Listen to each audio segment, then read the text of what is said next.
नमस्कार फ्रेंड्स, जैसे आपको मालूम है आज सुबह कैबिनेट की मीटिंग हुई है। हमारे साथ हैं Shri Ramesh Pokhriyal Nishank ji, HRD minister, Shri Prakash Javadekar ji, I and B minister, Shri Amit Khare ji and madam Anita Karwal ji, secretaries from the ministry of HRD. मैं मंत्री जी से अनुरोध करूंगा कि वो ब्रीफ करना। आज प्रधानमंत्री नरेंद्र मोदी जी की अध्यक्षता में मंत्रिमंडल की बैठक हुई और 21वें सदी के एक नई शिक्षा नीति को उसमें मंजूरी दी गई।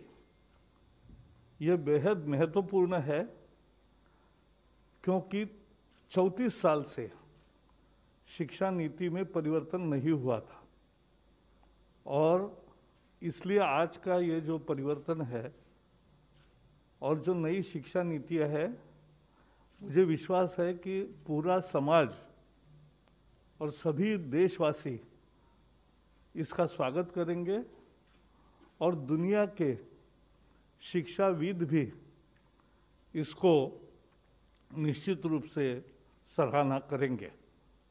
So friends, as today we have Ramesh Pokhriyal ji also, but I'll request first Secretary, who will do first? Amit Khare ji, to his Secretary of Higher Education, so he'll do a presentation because बहुत सारे मुद्दे हैं और बहुत मुद्दों को ढंग से समझने के लिए एक अच्छा प्रेजेंटेशन है, सबको मिलेगा भी और प्रेस रिलीज भी डिटेल्ड है, वो भी मिलेगा।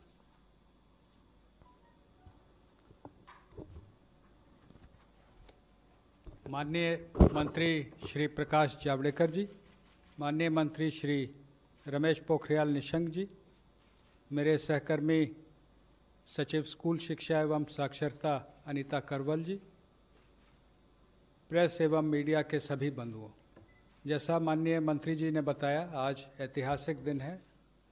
34 साल के बाद देश को एक नई शिक्षा नीति मिली है।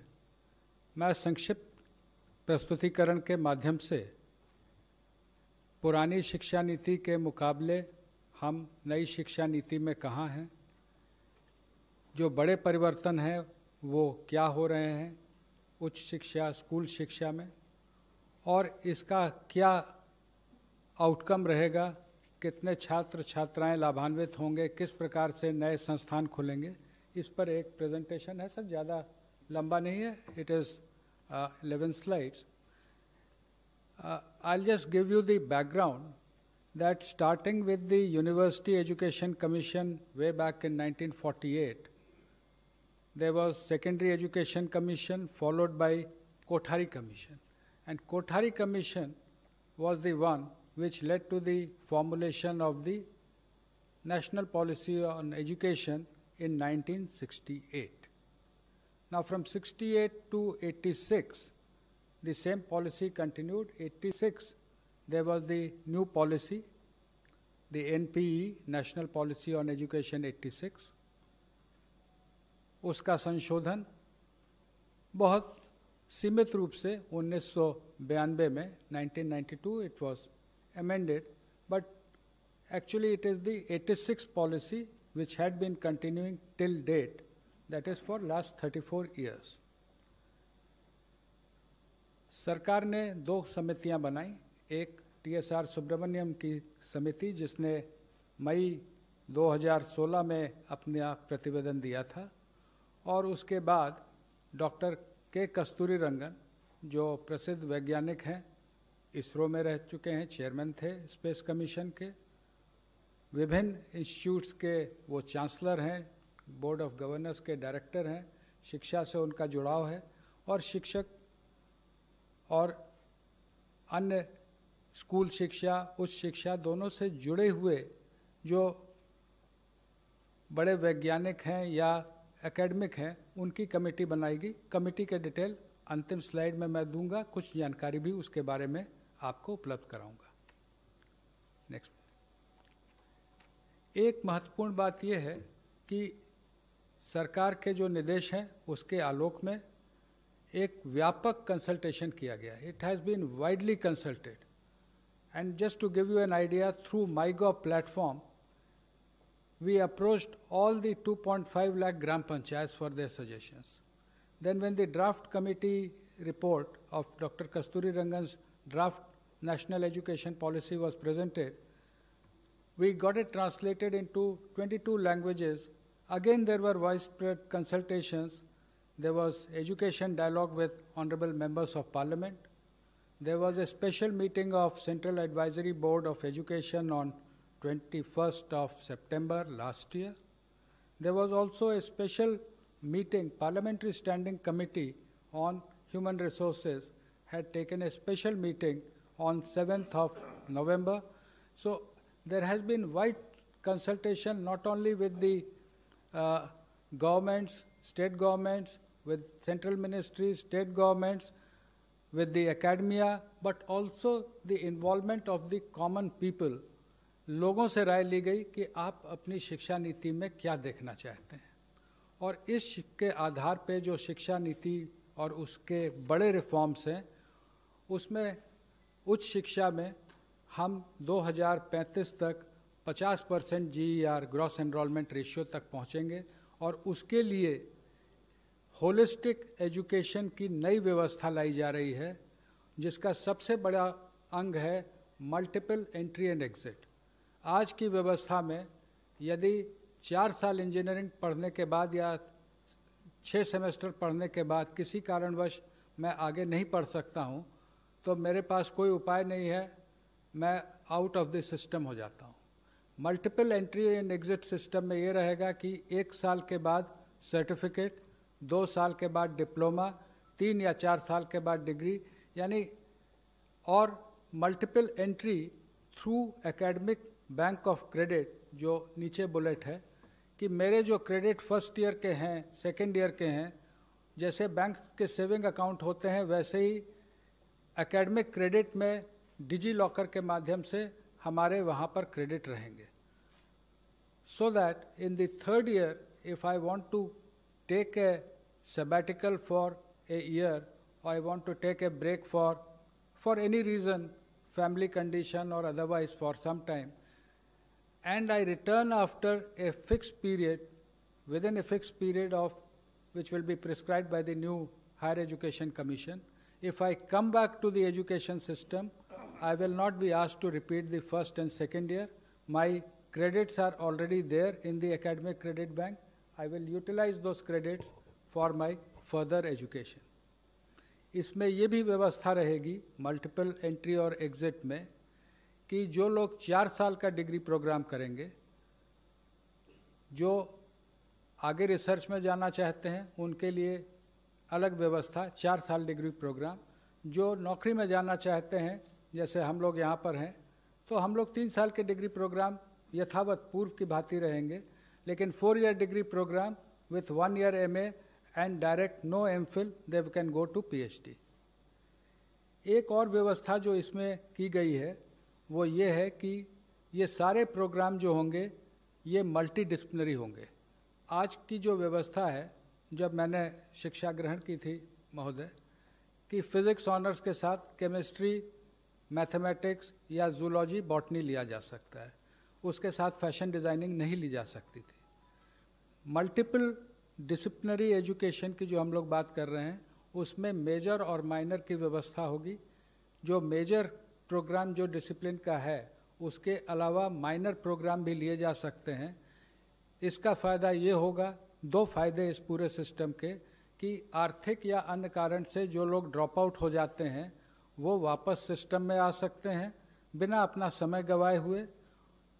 दूसरा कि जो अलग अलग विषयों में रुचि रखते हैं, बहुत से फिजिसिस्ट होते हैं जो कि म्यूज़िक में रुचि रखते हैं, लेकिन उसके लिए फॉर्मल उनको कोई व्यवस्था नहीं रहती है.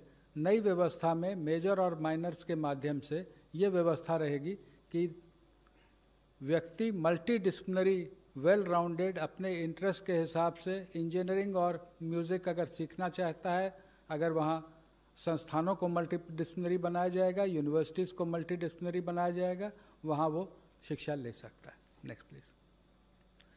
Graded autonomy of autonomous colleges, ये आप में से प्रायः बहुत लोग अवगत होंगे कि हमारे देश में लगभग 45,000 कॉलेजेस हैं जिनको हम संबद्धता प्राप्त एफिलिएटेड कॉलेजेस कहते हैं।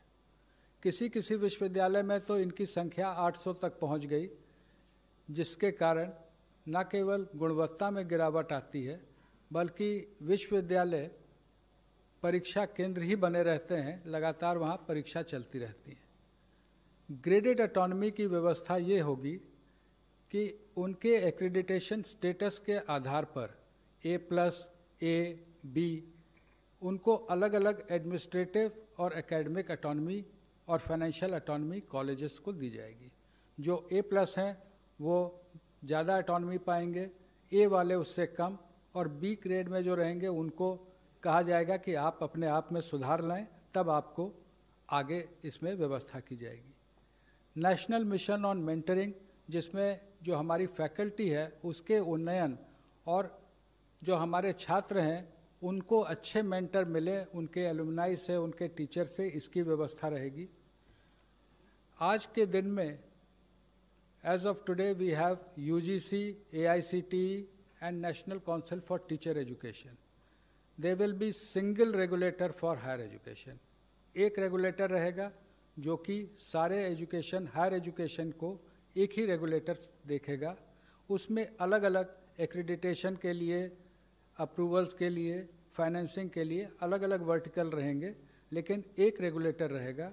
और वो regulator self disclosure based, online self disclosure based transparent system पे काम करेगा। हर चीज़ के लिए बार बार इंस्पेक्शन टीम बना के भेजने की जो वर्तमान व्यवस्था है, उसकी जगह सेल्फ डिस्क्लोजर बेस्ड व्यवस्था लाई जाएगी।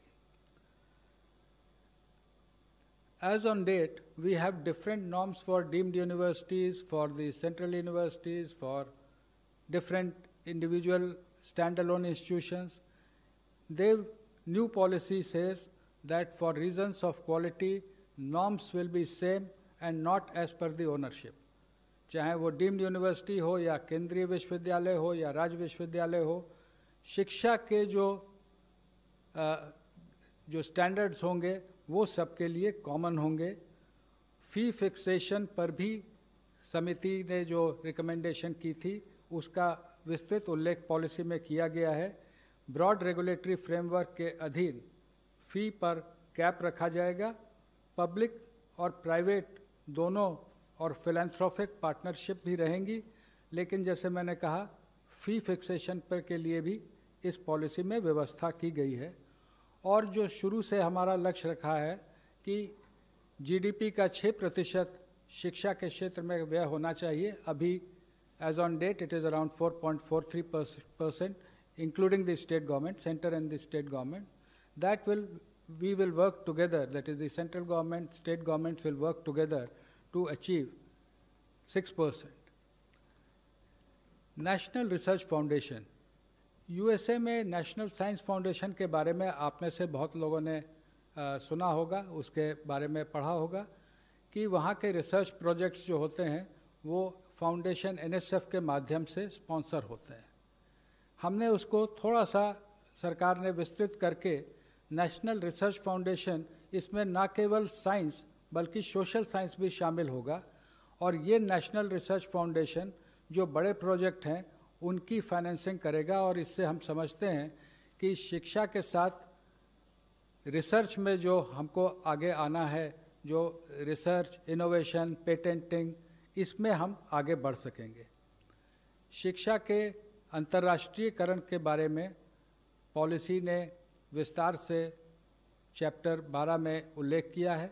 और उल्लेख ये है कि हम अपने देश के शिक्षा को, कि उच्च शिक्षा को इस तरह का बनाएंगे कि बाहर के विद्यार्थी हमारे साथ आएँ और जो एक्सचेंज होते हैं वो देश के उच्च शिक्षण संस्थानों और विदेश के हाई रैंकिंग उच्च शिक्षण संस्थानों के बीच हों। स्टैंड अलोन जो हमारे इंस्टीट्यूशंस हैं उनको मल्टीडिसिप्लिनरी बनाने की ओर हम बढ़ेंगे। टेक्नोलॉजी का व्यापक उपयोग ड्राफ्ट पॉलिसी में भी उल्लेखित था। कोविड के कारण पूर्व से ही व्यापक उपयोग होने लगा है। पॉलिसी में लिखा है कि टेक्नोलॉजी का व्यापक उपयोग होगा विथ इक्विटी, यानी हम समावेशी रूप से टेक्नोलॉजी का उपयोग करेंगे, लेकिन इस प्रकार से करेंगे कि जो हमारे साथी पीछे हैं या जो आर्थिक कारणों से जिनके पास डिवाइस या कनेक्टिविटी में रुकावट है, तो हम उनको साथ लेते हुए आगे बढ़ेंगे. No child should be left behind. Technology will be used but every child will be taken on board. Indian knowledge system के बारे में जो विस्तार से चर्चा की गई है, लेकिन सभी भाषाओं पर ध्यान देते हुए जो हमारे इंस्टीट्यूट्स हैं, लैंग्वेज फैकल्टी के रिसर्च जो लैंग्वेज पे होता है, जो क्लासिकल इंस्टीट्यूट हैं जैसे क्लासिकल तमिल, क्लासिकल तेलुगु, कन्नड़, और जो CIL मैसूर है जिसमें और इंडियन लैंग्वेजेस हैं, उन सब पे ये जोर दिया जाएगा कि जो साइंटिफिक और लिटरेचर है जो अलग अलग भाषाओं का है उसको हम लोग आगे लाएं, और ट्रेडिशनल आर्ट्स, जो आर्ट्स यानी कि उसमें क्राफ्ट भी सम्मिलित हैं, लोक विद्या जिसको हम कह सकते हैं, जो पीछे कई बार हम लोग मॉडर्नाइज होने के लिए आगे बढ़ते हैं लेकिन जो हमारे लोक विद्याएँ छूट जाती हैं उनको भी हम आगे ले जाएंगे. और टेक्नोलॉजी का जैसे मैंने आपसे उल्लेख किया, यूज़ ऑफ टेक्नोलॉजी, इसमें 4 मुख्य हैं. शिक्षा की जो योजना बनेगी, education planning, teaching, learning and assessment, जो समस्याएं आज देखने को आ रही हैं विशेषकर असेसमेंट में, एग्ज़ाम्स के बारे में. टीचिंग, लर्निंग एंड असेसमेंट में हम टेक्नोलॉजी का इस प्रकार उपयोग करेंगे कि semester wise, mid semester wise ये टेक्नोलॉजी के उपयोग से 360 डिग्री असेसमेंट होगा. उसका उल्लेख जब स्कूल में आएंगे तो आप हमारे सहकर्मी करेंगी. मैंने पहले भी कहा, access to the disadvantage groups. Disadvantage could be economical, disadvantage could also be due to differently abled persons. उनके बारे में भी विशेष उल्लेख है कि दिव्यांगजनों के लिए टेक्निक का और टेक्नोलॉजी का उपयोग कर हम कैसे उनको शिक्षा में आगे बढ़ाएंगे. ई कंटेंट इन रीजनल लैंग्वेजेस.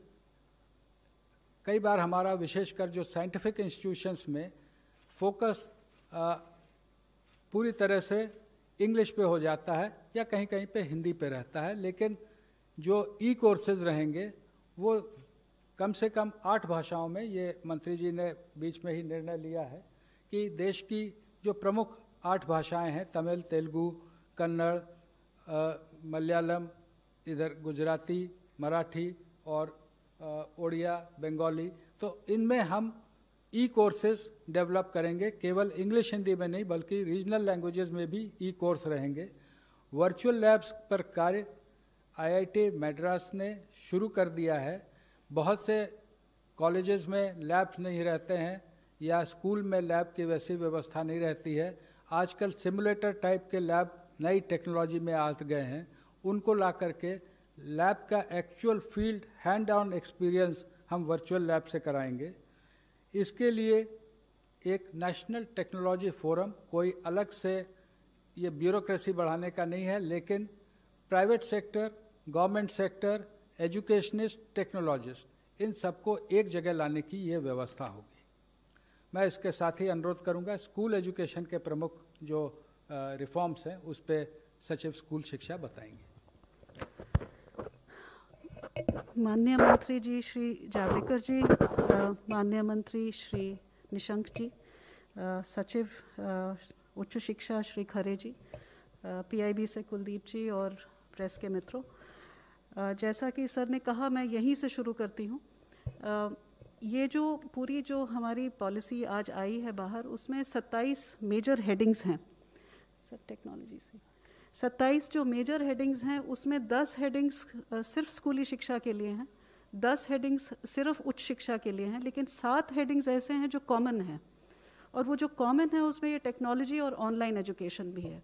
तो जैसा कि सर कह रहे थे कि ऑनलाइन एजुकेशन और टेक्नोलॉजी, जो आप ऊपर जो 4 बुलेट देख रहे हैं, टेक्नोलॉजी का जो यूज़ है एजुकेशनल टेक्नोलॉजी का, वो ऑनलाइन एजुकेशन मतलब सेकंड बुलेट है. टीचिंग, लर्निंग एंड असेसमेंट के लिए तो यूज़ होगा ही, लेकिन एजुकेशनल टेक्नोलॉजी जो बाकी एरियाज़ हैं उसके लिए भी यूज़ करने के लिए काफ़ी डिटेलिंग है उसमें। अब हम स्कूल के रिफॉर्म्स की तरफ आएँ तो इसमें काफ़ी पाथ ब्रेकिंग रिफॉर्म्स हैं जो कि इनफैक्ट पहली बार किसी भी एजुकेशन पॉलिसी में आई है। सबसे पहली चीज़ तो 1986 में जैसा कि ICDS स्कीम का इंट्रोड्यूस किया गया था, लेकिन इस बार जो है वो early childhood care and education के लिए एक पूरा करिकुलम बनाने की बात है। करिकुलम के अलावा यूनिवर्सलाइजेशन जो सस्टेनेबल डेवलपमेंट गोल्स में भी जो लिखा हुआ है, तो इस शिक्षा को जो पूर्व प्राथमिक शिक्षा होती है उसकी यूनिवर्सलाइजेशन की बात की गई है। इसका जो करिकुलम है वो NCERT के द्वारा डेवलप होगा और 3 से 6 वर्ष के जो बच्चे हैं जो आंगनवाड़ी में भी पढ़ते हैं, कुछ बच्चे प्री स्कूल में भी पढ़ते हैं, उन दोनों सिस्टम्स को कंटिन्यू करके वहाँ पे एक play based, activity based, flexible, multifaceted जो करिकुलम होता है वो लागू किया जाएगा, जिसके लिए ट्रेनिंग की जाएगी। दूसरा जो एक बहुत बड़ा इसमें निर्णय है वो है कि जो बुनियादी शिक्षा होती है, जो बच्चे 6 से 9 वर्ष के होते हैं, जो कक्षा 1 से 3 में पढ़ते हैं, उनके लिए बेसिक लिटरेसी यानी कि साक्षरता, बेसिक न्यूमरेसी जो संख्या ज्ञान होता है, इन दोनों चीज़ों के ऊपर फोकस करते हुए एक नेशनल मिशन सेटअप किया जाएगा जो सिर्फ इस चीज़ के ऊपर फोकस करेगी और पूरे देश के बच्चों की ट्रैकिंग करके वो बच्चे कक्षा 3 तक फाउंडेशनल लिटरेसी और न्यूमरेसी को अचीव कर लें, ये उसका ऑब्जेक्टिव रहेगा। जो तीसरा बड़ा इसमें रिफॉर्म है वो है जो पाठ्यक्रम का और पढ़ाने के तरीके का जो स्ट्रक्चर है उसमें चेंज है।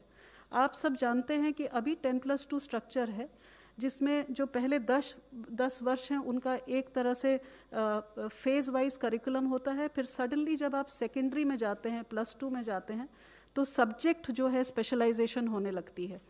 यहाँ पर जो हम सिस्टम लेकर के आए हैं वो 15 वर्ष का जो आप देख रहे हैं 5+3+3+4, उसमें 3 वर्ष तो पूर्व प्राथमिक हैं, मतलब 3 से 6 वर्ष जिसका पाठ्यक्रम बनेगा, और जो 12 वर्ष हैं उनको इस तरह से डिवाइड किया है कि वो कंटिन्यूटी, बुनियादी शिक्षा तक कंटिन्यूटी रहे।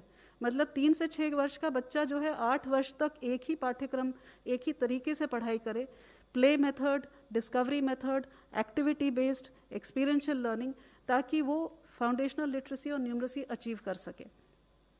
जो मिडिल स्कूल होगा, जो 6 to 8 वाला जो कक्षा है, उसमें जो है वो सब्जेक्ट इंट्रोडक्शन होगी और फिर सब्जेक्ट की एक्सप्लोरेशन होगी और वो मल्टी डिसिप्लिनरी अप्रोच होगा। उसी तरह जो +4 लिखा है वो 9th to 12th है। इसमें भी जैसा कि सर कह रहे थे, जैसा हायर एजुकेशन में है, कोई स्ट्रीम्स नहीं है, मल्टी डिसिप्लिनरी होगा। अगर बच्चा फिजिक्स के साथ, जैसा सर ने कहा, फैशन स्टडीज़ लेना चाहे, बेकरी, कन्फेक्शनरी कुछ पढ़ना चाहे केमिस्ट्री के साथ, इट विल बी परमिटेड। तो ये पेडागोजिकल स्ट्रक्चर चेंज है, इसमें कोई फिजिकल स्ट्रक्चर यानी कि स्कूल की बिल्डिंग को चेंज करने की ज़रूरत नहीं है, ये पाठ्यक्रम में चेंज है। जो करिकुलम है इसमें खास करके भारण दिया गया है कि साइंटिफिक टेम्पर बच्चे का बचपन से 3 साल की उम्र से लेकर 18 साल तक, और उसी तरह मैथमेटिकल थिंकिंग। इनफैक्ट पॉलिसी में रिकमेंडेशन है कि कक्षा 6 से बच्चे को कोडिंग सिखाई जाएगी, क्योंकि कोडिंग से मैथमेटिकल और कॉम्पिटिशनल थिंकिंग की शुरुआत होती है। तो 21st सेंचुरी स्किल्स भी उसके साथ समावेश किए जाएंगे। जो 5वां बुलेट है, जो अभी जो रिजिड सेपरेशन है कि ये एक्स्ट्रा करिकुलर एक्टिविटी है अगर आप स्पोर्ट्स में चले गए, ये को करिकुलर एक्टिविटी अगर आपने डिबेटिंग कर ली, आप म्यूज़िक सीखना चाहते हैं तो वो एक्स्ट्रा है, या वोकेशनल सीखना चाहते हैं तो वो नॉन अकेडमिक है। वो सारा जो सेपरेशन है वो हट जाएगा, सारे सब्जेक्ट्स पढ़ाए जाएंगे, music, arts, sports, vocational, academics, everything will be on the same level. Gifted children जो होते हैं, जो टैलेंटेड होते हैं, उनको आइडेंटिफाई करना बहुत ज़रूरी होता है। ये इंक्लूजन के लिए बहुत ज़रूरी है। सर ने इंक्लूजन की जो बात की, यहाँ पे 2 तरह का इंक्लूजन है। जो बच्चे PWD, पर्सन्स विद डिसेबिलिटीज़ हैं, 21 टाइप्स ऑफ डिसेबिलिटी, उनका इंक्लूजन के लिए स्पेसिफिक इसमें रिकमेंडेशंस हैं। उसी तरह जो गिफ्टेड बच्चे होते हैं, जो किसी भी पॉपुलेशन के 3 से 4% के बच्चे जो होते हैं, जो जीनियसेस माने जाते हैं, उनके लिए भी इसके अंदर प्रोविज़न है। जो गर्ल चाइल्ड के लिए gender inclusion fund for specifically targeting the girl child development, girl child के लिए और भी बहुत कुछ है, पर मैं यहाँ आपको मेजर रिफॉर्म्स बता रही हूँ। जो कस्तूरबा गांधी बालिका विकास विद्यालय हैं, वो अभी कक्षा 8, कहीं कहीं कक्षा 10 तक है, उनको कक्षा 12 तक हर एक जगह ले जाया जाएगा। जो मेन चीज़ है, जो आप सेकंड लास्ट बुलेट देख रहे हैं, कि जो करिकुलम है हमारा वो इतना हैवी है कि बच्चे जो है life skills, scientific temper, problem solving, critical thinking, उसके लिए उनके पास टाइम ही नहीं है। तो करिकुलम को एसेंशियल कंटेंट तक सीमित किया जाएगा ताकि समय मिले बच्चे को कि ये सब चीज़ एक्सप्लोर कर सके। वो प्रोजेक्ट बेस्ड लर्निंग में जाएगा, एक्टिविटी बेस्ड लर्निंग में जाएगा, एक्सपीरियंशियल लर्निंग में जाएगा। वोकेशनल जो है वो क्लास 6 से शुरू किया जाएगा। ये भी इस पॉलिसी में पहली बार है। पिछली पॉलिसीज़ में दिया हुआ है कि स्कूलिंग में सेकेंडरी लेवल पे वोकेशनल शुरू होगा, ये कक्षा 6 से शुरू किया जाएगा। इसमें इंटर्नशिप्स भी हम पॉलिसी में लेके आए हैं कि बच्चा जो लोकल क्राफ्ट्स पर्सन है या ट्रेड पर्सन है, वहाँ जा कर के बैगलेस डे करके 10 दिन की इंटर्नशिप साथ में उनके साथ बैठ के करे, चाहे वो लॉन्ड्री चलाता हो, कारपेंटर हो, इलेक्ट्रिशियन हो, उसके वहाँ जाके अटैचमेंट करके बच्चा समझे कि लोकल क्राफ्ट्स, ट्रेड्स क्या हैं। जो एक और मेजर रिफॉर्म है वो करिकुलम फ्रेमवर्क, जो हमारा पाठ्यक्रम की जो रूपरेखा होने वाली है वो 4 जगह वो चेंज होने वाली है। एक तो स्कूली शिक्षा की जो NCF है वो 2005 में बनी थी, 15 साल हो चुके हैं उस बात को, वो नया पाठ्यक्रम आएगा। उसी तरह से जो टीचर्स एजुकेशन जो 2009 में बनी थी, 11 साल पहले, वो भी अब हम हाथ पर लेंगे।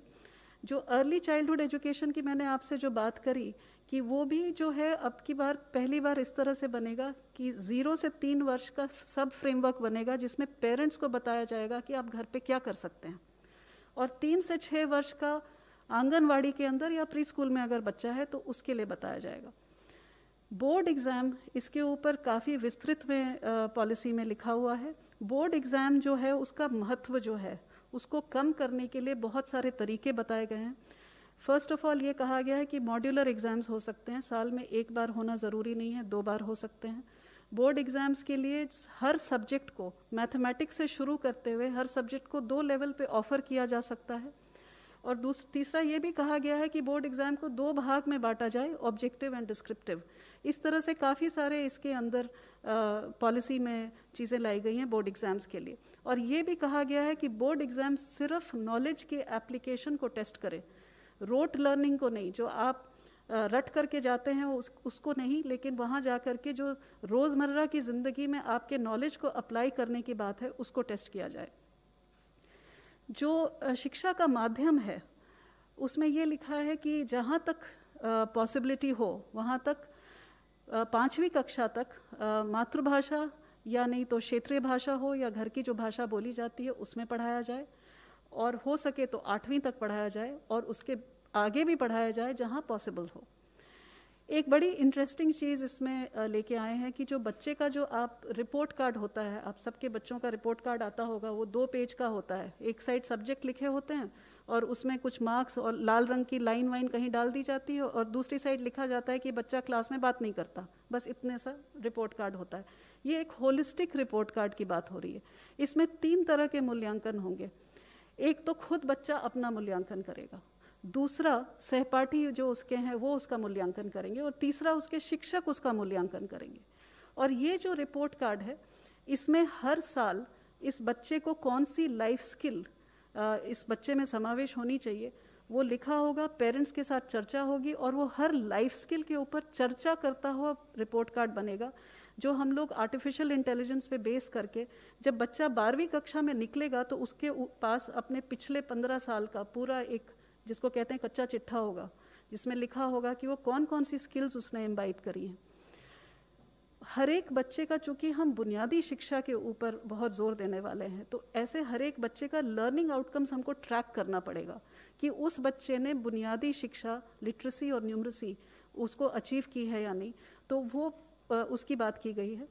एक नेशनल असेसमेंट सेंटर जिसका नाम परख रखा गया है। परख स्टैंड्स फॉर परफॉर्मेंस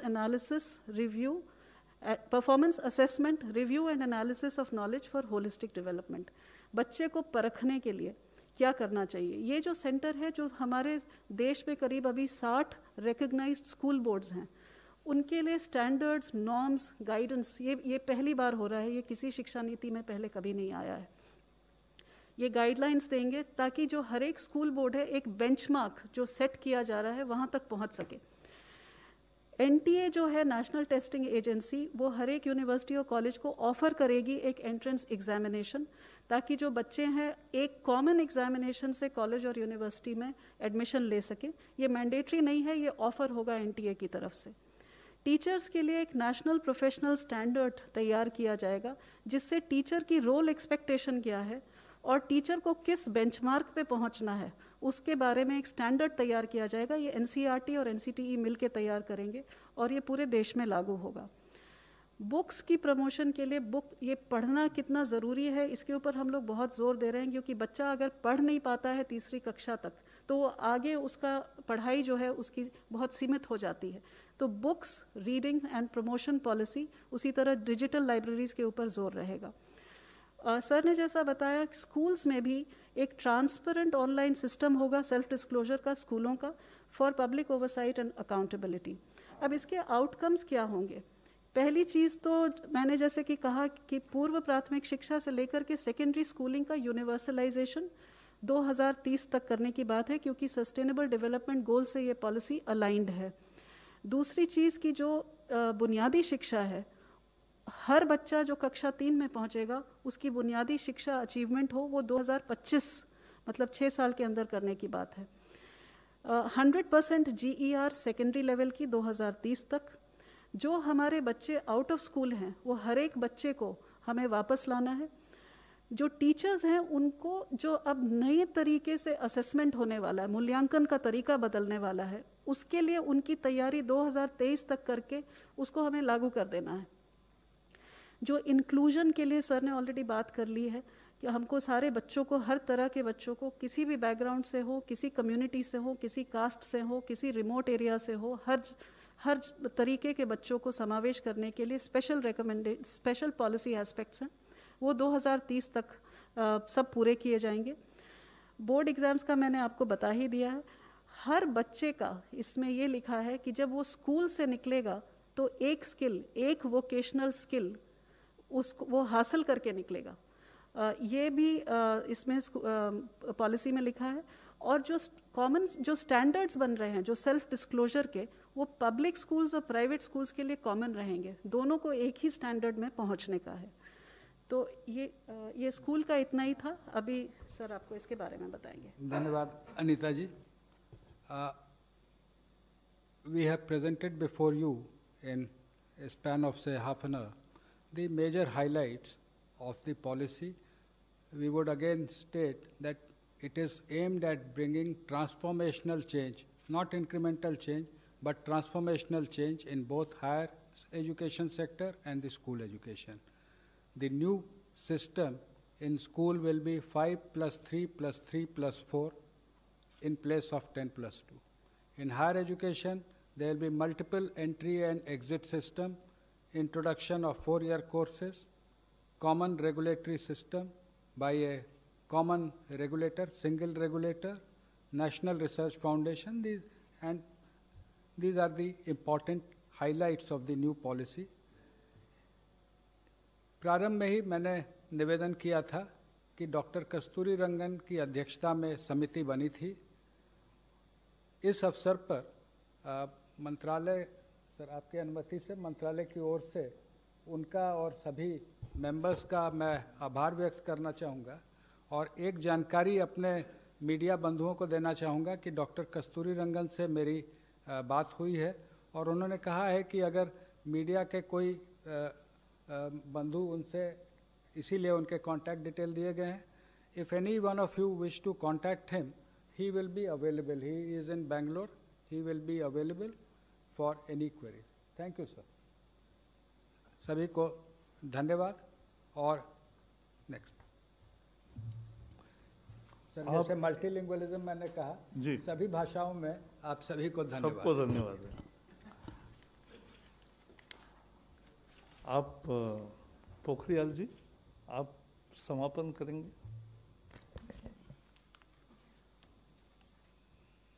आदरणीय जावड़ेकर जी, अधिकारी वर्ग, और मित्रों,